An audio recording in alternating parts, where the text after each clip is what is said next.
This year has been a new experience for students and teachers alike. At Collierville High School, students originally started learning 2 days at school and 3 days at home.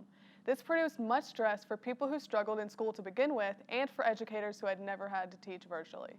With us on this story, your very own Carrie McLarnett and Ben Stroud. For their futures, they are faced with the obstacles that come with the COVID-19 pandemic. I got the chance to sit down with the principal here at Collierville High School, Mr. Jones, to discuss the challenges of creating a practical virtual academy in order to provide effective education for high school students.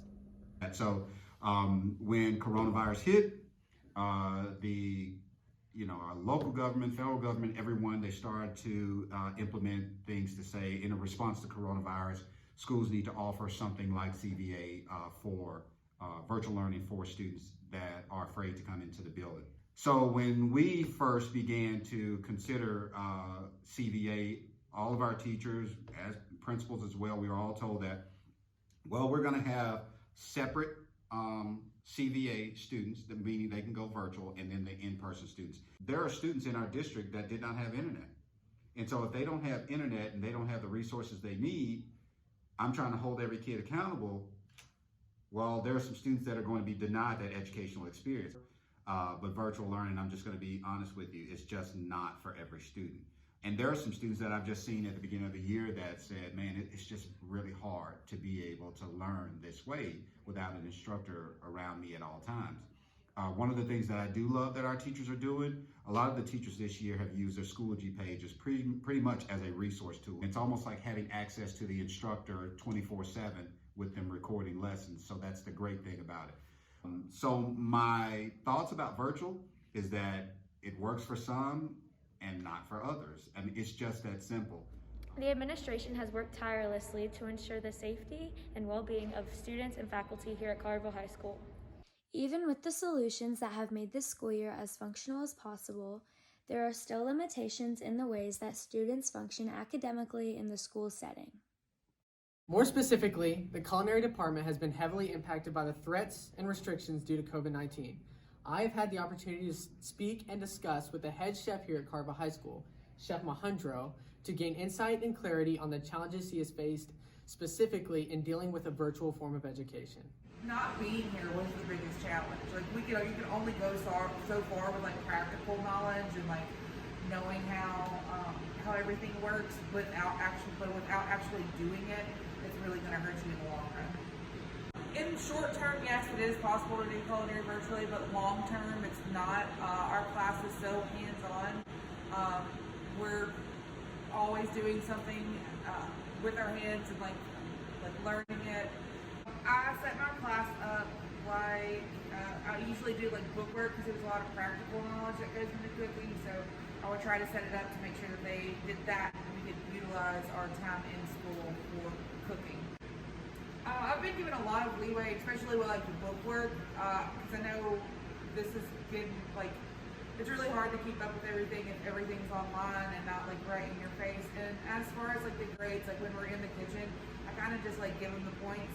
If you're absent, especially if you're quarantined, it's not through a fault of your own, and I'm not going to knock you on those grades for not being here. I mean, it actually really hurts the students when they're not here because they're not in class with us and doing the things that they want to do. So, yeah, we all want to cook and eat and have fun. It's like a little family together. It is evident that the administration here at Collierville High School has done their best to create a practical educational environment for the students here. Hey, Mr. Shar, how's your day going? Hopefully with CHS bringing everybody back 4 days a week, students and teachers alike will have an easier time learning. Not only that, but students will be able to have as close to normal as you can with a worldwide pandemic. Friendly chatter and the sounds of working minds have filled the hallways of Collierville High School, seeming to brighten the once dark classrooms. It's a good day for book lovers at CHS. The library has just received over 1,000 brand new books. This includes mangas, thrillers, romance novels, and more. Not only are there books requested by students, but bestsellers and award-winning authors. Julia Amick went and had an enlightening book talk with CHS's librarian, Mr. Sharp. Hey, Mr. Shar, how's your day going? Hey, Julia, good to see you. What have you been up to? I've just been working on school, but I heard that we got a bunch of new books in the library. We did. So we got about 500 books or so, and we should be getting another 2,000.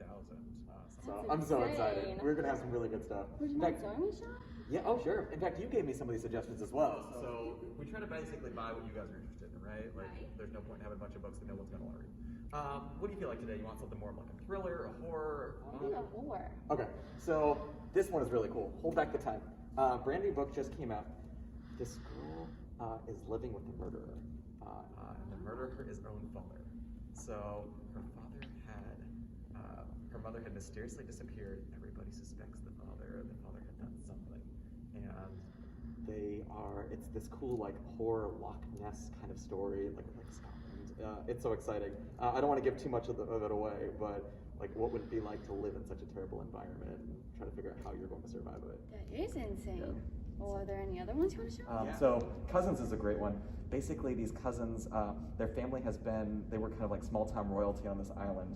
Owned a big casino, had all the money, kind of ran the whole place, and the family got disowned. The mother kicked all of her children out and was like, "You know what you did," and left them all to their own devices. Their kids grew up, and then they get this mysterious letter from the grandma saying, "Come back, we want you to work on the island, we want to get to know you." Parents are all for it because they have tons of money and they want that inheritance for a letter. And there's murder, there's danger, like you start to find out like what would break up a family like that. Oh, so good. What are you thinking? You want another thriller? What do you feel like? Yeah, well, what about this one? I've seen this one. So Blue Flag has been a really popular new series. It's this cute, like even as an adult, I feel like this awkward guy still sometimes, right? So it's this cute little like high school romance story. The art is incredible about it. So if you want to flip through it and take a look, basically, Wow. This guy, this like quiet, shy little guy, goes to this new class with an old friend that he had, and he gets this crush on this girl, and this girl really wants to meet like the popular jock guy that he's also kind of friends with. Wow. And so it's this like crazy love triangle kind of thing. It's just, the art is adorable, it's sweet, it's fun. So I'm wondering why people like it. Now, I don't know if you're feeling something a little bit more realistic like that. It's like a really great slice of life that's brand new. And we've always got like Jujutsu Kaisen, Demon Slayer. You all have a large collection of manga here compared to other schools. Yeah. In fact, we've put thousands and thousands of dollars into it. In fact, have you seen the stuff on Overdrive yet? So we do have quite a bit there. So yeah, I think you're a pretty loyal fan of that one. So on Overdrive, you can check it out on your computer. You just go to ClassLink and you click on the Overdrive store button. There's about 300 volumes of manga now. We probably have about 1,000 total in the shelves, including graphic novels and such.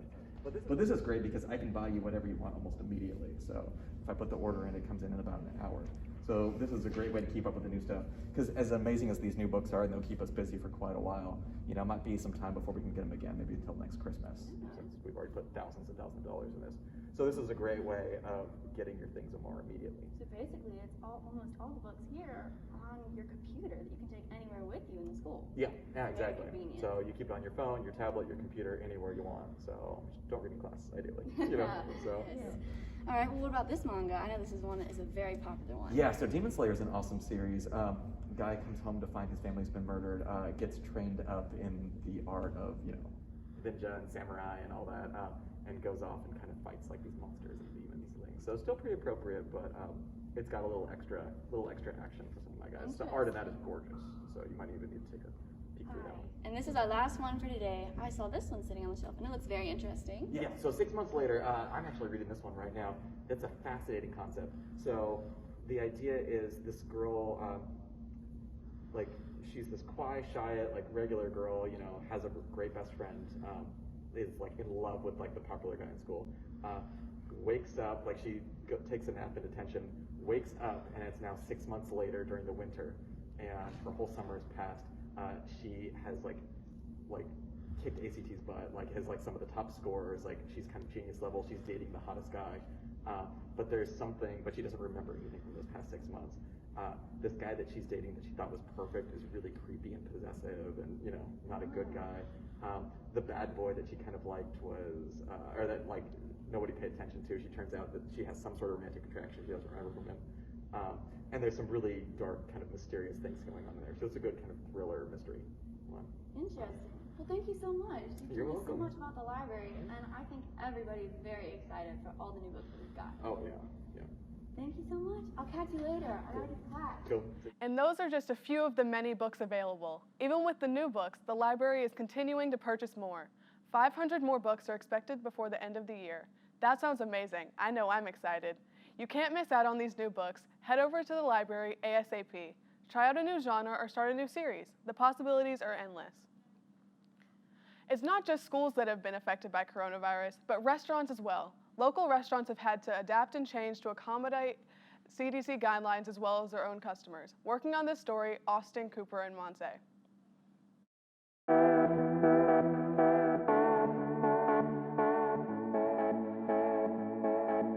COVID has affected us all, but it has greatly affected the restaurant industry, especially local restaurants and businesses. We decided to go interview some managers of some of the locally owned restaurants and also interview some of the civilians of the town of Collierville.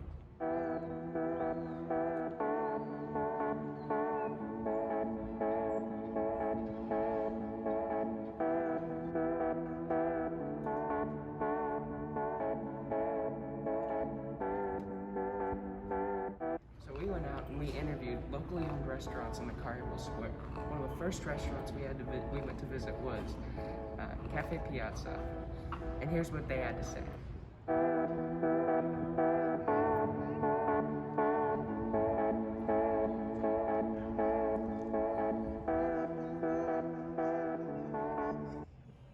Alright, so we were just wondering how, seeing as COVID has affected eat-in dining and a lot of local restaurants have really had to struggle, how have you adapted to overcome these challenging times? Well, some of the stuff that we have adapted with is adding outside seating. We built a whole new deck to accommodate for the people that didn't want to be inside at all. And other stuff such as we don't add any more stuff to tables that can be retouched as plates or the salt or pepper shakers. So it's little things like that, and we make sure everyone's seated apart, at least 6 to 8 feet. Have you been able to reach out into like Grubhub and stuff like that? Being able to deliver is a big advantage that these big companies have over local restaurants. So have you been able to? Yeah, with actually 3 different distributors, with Grubhub, Uber Eats, and Slice. They've kindly given us an open opportunity. So the first couple months we were iffy with them, so they just gave us hassle-free, quick delivery in and out. So it's pretty cool. All right. How has COVID affected business? Well, with COVID still in effect, we can't open up to 100% capacity. We've only been able to 50% for the first couple months and 25 later on. So it has put a downfall on our sales, but over the long run, it's been pretty fine. Same regulars still coming in as much as they can. So we interviewed the manager at Dyer's Cafe, another locally owned restaurant. Let's see what they have to say. All right. So how has COVID kind of affected your business model and how y'all operate in day-to-day operations? It has affected us quite a bit as far as our sales, daily sales. We dropped a lot compared to what we usually do, especially during the summer.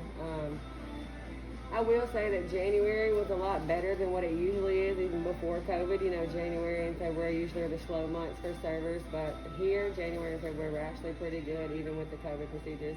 And as you see how small we are, we just had the partitions built just so we didn't have to go down to 25%, but that way we could still have it to where they're not side by side and they're still able to come in and enjoy their meals. We did have a lot of people who were kind of frustrated that we couldn't sit an entire family, even if they were from the same house, you know, when they put that 6 people effect in there. So we kind of, as you can see, we kind of put our tables and lined them out so that we can have families come in and sit together and not have to worry about it. But as far as our ratings have still been high. We're still doing a lot of to-goes. We've actually started doing our catering again. So as far as business, we've made it.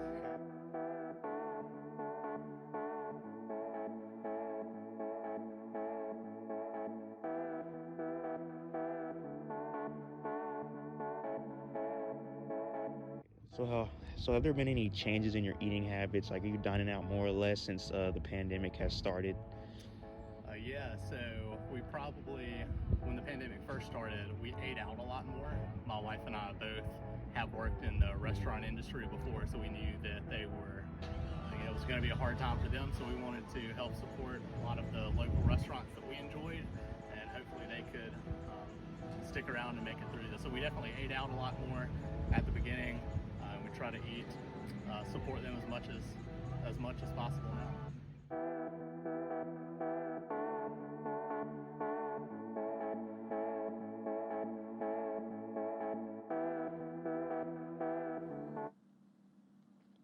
It seems like most restaurants have been able to adapt to changes in the beginning of the year. In fact, they seem to be thriving. If you want to help out in your area, eat locally and support your town's restaurants. Let's hope that these eateries remain open and continue providing delicious meals for the citizens of Collierville. That's all we have for you today. Thanks for watching.